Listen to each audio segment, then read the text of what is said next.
The book of Genesis, chapter 25. Abraham took another wife, whose name was Keturah.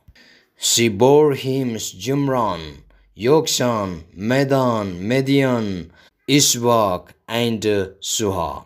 Jokshan was the father of Sheba and Dadan.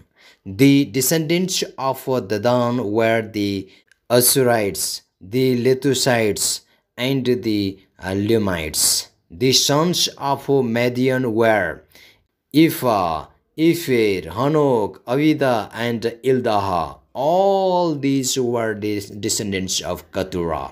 Abraham left everything they owned to Isaac. But while he was still living, he gave gifts to the sons of his concubines and sent them away from his son Isaac to the land of the east.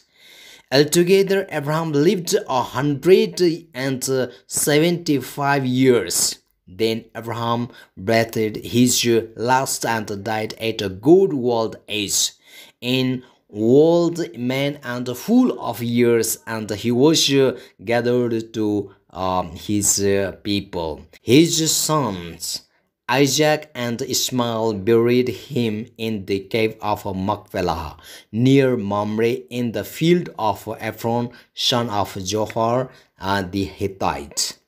The field Abraham had brought from the Hittites.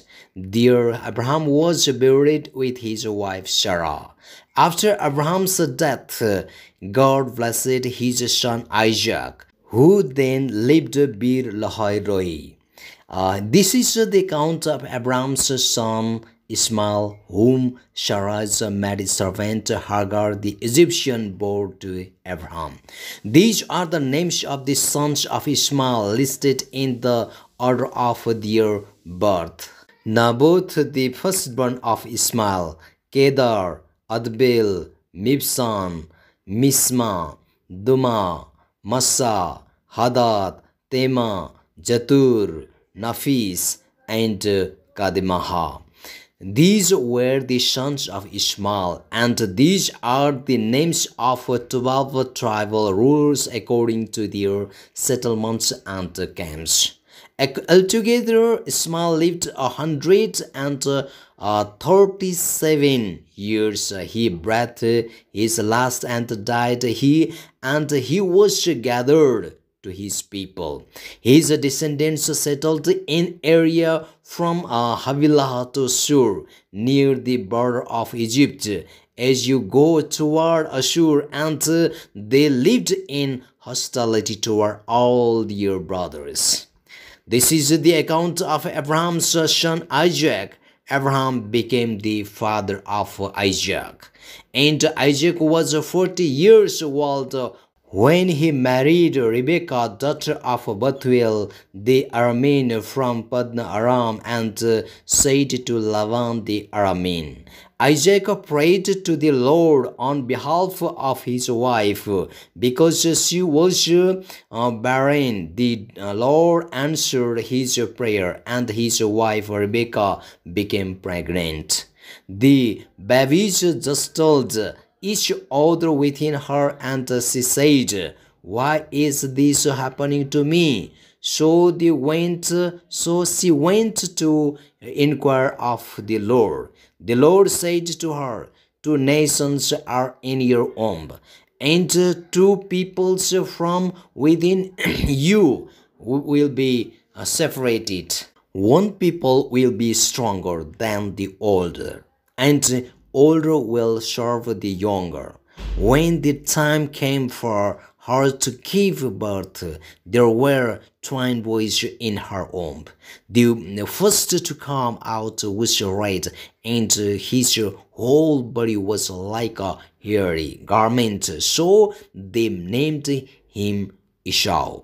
After this, his brother came out with his hand grasping Esau's heels, so he was named Jacob.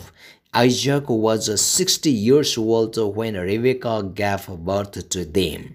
The boys grew up and Esau became a skillful hunter, a man of the open country, while Jacob was a quiet man staying among tents.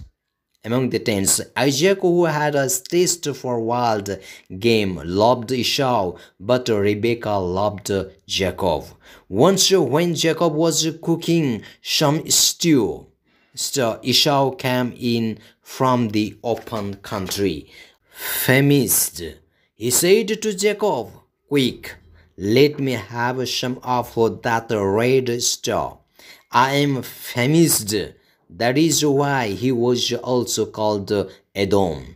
Jacob replied, "First sell me your birthright." "Look, I am about to die," Esau said. "What good is the birthright to me?" But Jacob said, "Swear to me first." So he swore an oath to him, selling his birthright to Jacob. Then Jacob gave Esau some bread and some lentil stew. He ate and drank and then got up and left. So Esau despised his birthright.